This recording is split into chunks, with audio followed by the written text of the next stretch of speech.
Hello, freak bitches. How about Donald Trump going hard at ESPN?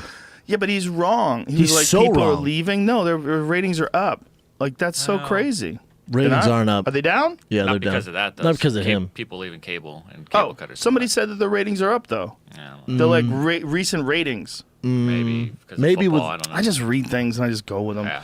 NFL's back. I mean, they're just up because the summer's over. But in general, they're down. Just Yeah. in ESPN, they had all those cuts. They had cut a bunch of people, budget cuts. They cut so much talent. But that was it. What's her name? Jemele. But here's Jemele the Hill thing. came out and was like on her. Granted, she is an employee of ESPN, but on her personal social media on Twitter, she was saying he's a racist stuff. She like said this. he's a white supremacist. Yeah. And she said he's the worst president of her lifetime. And a lot of people said that.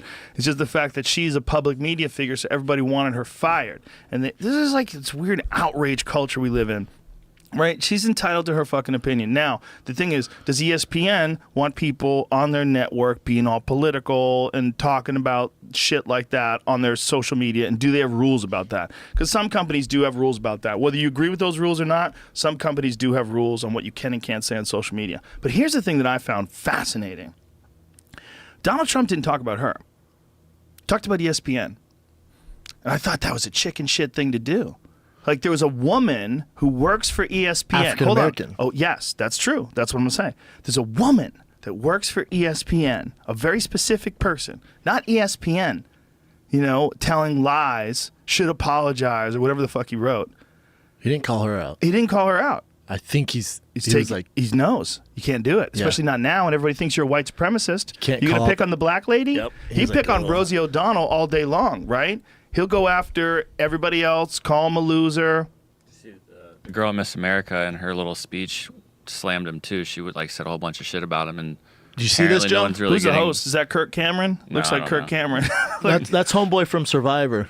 What? Okay, yeah. Who is it from Survivor? Oh, I'm sorry, not from Survivor. From Bachelor, Bachelorette. Yeah, I don't. Yeah. You ever seen him get Oh. roasted when he's accused of cheating on his girl? Classic. Anyways, yeah, that Miss America Yeah, she throws said a it bunch down. of shit about Trump, and no one's going after her necessarily. She's quote unquote gaining millions of fans right now. Right, but what's interesting is I watched someone posted something about Anthony Bourdain. Anthony Bourdain was caught by TMZ at the airport, okay? Very quick, sort of silly interview. They ask him a question. If you had to cook for Kim Jong-un and Donald Trump, what would you serve? And he goes, hemlock. And he walks away. It's a joke. It's a fucking one-liner. He's also funny. He's a funny guy. He says a one-liner, and all these people are saying, should he be fired from CNN for saying that he would poison Trump if he had, good luck, the Secret Service is going to contact you. And so I look at his fucking Twitter page, man, and it's crazy. All these fucking psychos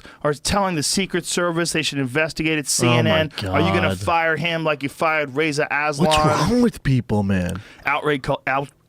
Outrage culture. People are getting excited about things being outrageous. Instead of just going, what the fuck? This weed has got me coughing. Instead of just looking at it and going, well, I don't agree with that. Fuck that guy. Or going, well, that was obviously a joke, which is like the normal person would do. It affects you not at all. Do you really think that Anthony Bourdain wants to fucking poison Donald Trump And they should Kim lose Jong-un? their jobs? Exactly. Like Jemele Hill, she's amazing, by the way. She's a beast on ESPN. Outrage culture. People just decide they can try to affect something, and then things start getting ramped up. The momentum kicks in. All these other people jump on board, and they get excited about being a part of a group that wants to get Anthony Bourdain kicked off the air. Because they want some sort of weird direction. They think they're important enough where they can get these people fired, and they think if they get together enough, they're going to have the power to affect that person's and they life. can even believe they're right. Bunch of They're- bitches, right? And I kept seeing, threatening the life of POTUS. I kept seeing Wow, POTUS fuck off. you guys, what are you talking about? The king? You guys are out of your mind. This is a person with a terrible job. This ain't Game of Thrones. Donald Trump is a person with a job that no one wants. Okay, that's what he is. He Is he doesn't doing want a it. good job at it? No. But is anybody doing a good job at it? No.